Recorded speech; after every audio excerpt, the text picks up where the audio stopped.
ಸಾಯಿರಾಮ್. ಅಧ್ಯಾಯ 40. ಕರುಣಾಮಯಿ ಸಾಯಿ. ಶ್ರೀ ಗುರುಭ್ಯೋ ನಮಃ. ಅವರು ತಮ್ಮ ಭಕ್ತರು ನೆನೆಸಿದರೆ ಸಾಕು, ಬಾಬಾ ಯಾವುದೋ ಒಂದು ರೂಪದಿಂದ ಅಲ್ಲಿಗೆ ಬರುತ್ತಿದ್ದರು. ಇದು ಅನೇಕರ ಅನುಭವಕ್ಕೆ ಬಂದಿತು.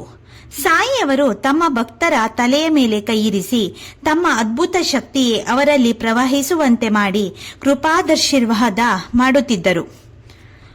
ಠಾಣಾ ಜಿಲ್ಲೆಯ ಅಧಿಕಾರಿ ಬಾಳಾಸಾಹೇಬ್ ದೇವ್ ಅವರು ತಾವು ಮಾಡಿಕೊಂಡ ಹರಕೆಗಳನ್ನು ಸಫಲವಾದುದಕ್ಕಾಗಿ ಉದ್ಯಾಪನಾ ಸಮಾರಂಭವನ್ನು ಏರ್ಪಡಿಸಿ ಬಾಬಾ ಅವರನ್ನು ಪತ್ರ ಮುಖೇನ ಭಕ್ತಿಯಿಂದ ವಿಶೇಷವಾಗಿ ಆಹ್ವಾನಿಸಿದರು. ಬಾಬಾ ಇದನ್ನು ನೋಡಿ, ನಾನು ಸ್ಮರಿಸಿದರೆ ಸಾಕು, ಅವರ ಬಳಿಗೆ ಧಾವಿಸುತ್ತೇನೆ, ನಾವಿಬ್ಬರೂ ಬರುತ್ತೇವೆ ಎಂದು ತಿಳಿಸು ಎಂದು ಬಾಪು ಜೋಗ್ ಅವರಿಗೆ ತಿಳಿಸಿದರು. ಇದರಂತೆ ಅವರು ಕಾಗದಕ್ಕೆ ಉತ್ತರ ಬರೆದರು.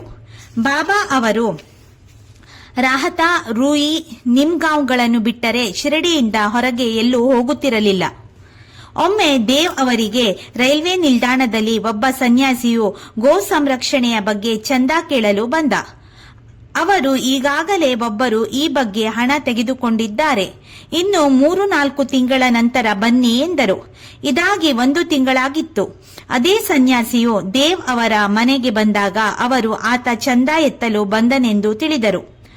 ಆಗ ಸನ್ಯಾಸಿಯು ಮುಗುಳ್ನಕ್ಕು, ನಾನು ಬಂದಿರುವುದು ಊಟಕ್ಕೆ, ನನ್ನ ಜೊತೆ ಇನ್ನೂ ಇಬ್ಬರಿದ್ದಾರೆ ಎಂದಾಗ ಉದ್ಯಾಪನೆಯ ದಿನ ಬಂದ ಅತಿಥಿಗಳು ಎಂದು ದೇವ್ ಅವರಿಗೆ ಅಪಾರ ಸಂತಸವಾಯಿತು. ಈ ಪ್ರಕಾರ ಸನ್ಯಾಸಿ ಹಾಗೂ ಇತರ ಇಬ್ಬರು ಉದ್ಯಾಪನೆಯ ಊಟ ಮುಗಿಸಿ ಹೊರಟರು. ಉದ್ಯಾಪನೆಯ ಸಮಾರಂಭ ಮುಗಿಯಿತು. ಬಾಬಾ ಬರಲಿಲ್ಲವೆಂಬ ದುಃಖದಿಂದ ದೇವ್ ಅವರು ಜೋಗರಿಗೆ ಪತ್ರ ಬರೆದರು. ಆ ಪತ್ರ ತಲುಪಿ ಅದನ್ನು ಒಡೆಯುವ ಮೊದಲೇ, ನಾನು ಇಬ್ಬರೊಂದಿಗೆ ಊಟ ಮಾಡಿ ಬಂದೆ, ನನ್ನನ್ನು ಇವನು ಗುರುತಿಸಲಿಲ್ಲವೇ, ನಾನು ಮಾತಿಗೆ ಎಂದಿಗೂ ತಪ್ಪಲಾರೆ ಎಂದರು. ಈ ವಿಷಯವನ್ನು ತಿಳಿಸು. ಜೋಗ್ ಅವರು ಈ ಉತ್ತರ ಬರೆದಾಗ ದೇವ್ ಅವರು ಆನಂದಿತರಾದರು. ಆದರೆ ವೃಥ ಬಾಬಾ ಅವರನ್ನು ನಿಂದಿಸಿದೆನಲ್ಲ ಎಂಬ ವ್ಯಥೆ ಹಾಗೂ ಆಶ್ಚರ್ಯ ಅವರಿಗಾಯಿತು. ಚಿತ್ರಪಟದಿಂದ ಬಾಬಾರವರ ದರ್ಶನ. 1917ರ ಕಾಮನ ಹುಣ್ಣಿಮೆಯ ಬೆಳಗಿನ ಜಾವ ಹೇಮಾಡ ಪಂತರಿಗೆ ಒಂದು ಕನಸಾಯಿತು. ಬಾಬಾ ಸನ್ಯಾಸಿಯಂತೆ ಕಾಣಿಸಿಕೊಂಡು, ನಾನು ನಾಳೆ ನಿನ್ನಲ್ಲಿಗೆ ಊಟಕ್ಕೆ ಬರುವೆ ಎಂದಂತಾಯಿತು. ಎಚ್ಚರವಾದ ಮೇಲೆ ಅವರು ತಮ್ಮ ಪತ್ನಿಗೆ ಹೇಳಿ ಹೋಳಿಗೆ ಔತಣ ಮಾಡಿಸಿದರು.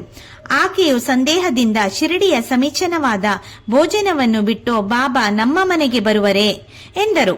ಆಗ ಹೇಮಾಡ ಪಂತರು, ಹಾಗಲ್ಲ, ಅವರು ಯಾವ ರೂಪದಲ್ಲಾದರೂ ಬರಬಹುದು, ಹೆಚ್ಚಿನ ಅಡಿಗೆಯಿಂದ ನಷ್ಟವೇನೂ ಇಲ್ಲ ಎಂದರು. ಊಟದ ಸಮಯವಾಯಿತು. ಮನೆಯ ಜನ ಭೋಜನಕ್ಕೆ ಕೂತರು. ಬಡಿಸಿಯೂ ಆಯಿತು. ಆದರೆ ಅತಿಥಿಗಳ ಸುಳಿವೇ ಇಲ್ಲ. ಇನ್ನೇನು ಊಟ ಆರಂಭ ಮಾಡಬೇಕು ಎಂದಾಗ ಬಾಗಿಲು ತಟ್ಟಿದ ಸದ್ದಾಯಿತು. ಆಗ ಬಂದವರು ಅಲಿ ಮಹಮ್ಮದ್ ಮತ್ತು ಮುಜಾವರ. ಅವರು ಬಂದವರು ಹಳೆ ಕಾಗದದಲ್ಲಿ ಸುತ್ತಿದ್ದ ಸುಂದರ ಭಾವಚಿತ್ರವೊಂದನ್ನು ಕೊಟ್ಟು, ನೀವು ಸವಕಾಶ ಊಟ ಮಾಡಿರಿ ಎಂದು ಹೇಳಿ ಹೊರಟೇ ಹೋದರು. ಸಾಯಿಬಾಬಾ ಅವರ ಸುಂದರ ಭಾವಚಿತ್ರ ನೋಡಿದ ಹೇಮಾಡ ಪಂತರಿಗೆ ಅಮಿತಾನಂದವಾಯಿತು.